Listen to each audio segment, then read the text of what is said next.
Vorig jaar grepen ze net mis. Dit jaar kregen ze 16 punten. Spik en span.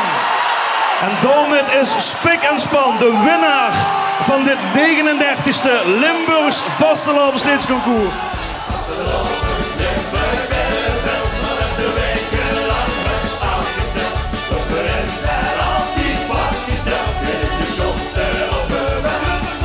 En na een zeer korte nacht was het vanochtend topdrukte in Susteren om de winnaars van het lied Het Vastelavond Limburg Binnenveld te feliciteren.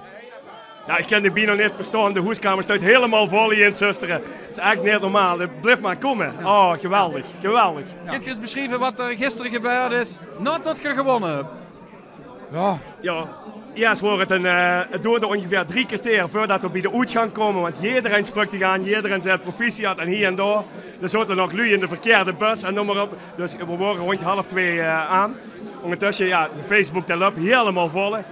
De dijken hier in Susteren, daar luiden de klokken. Daar heeft de klokken geluid ten teken van ja, ons winst. En we komen in de harmoniezaal aan. Afgeladen vol, iedereen boet, de burgemeester stuit door. Ja, het kan niet beter, het kan echt niet beter.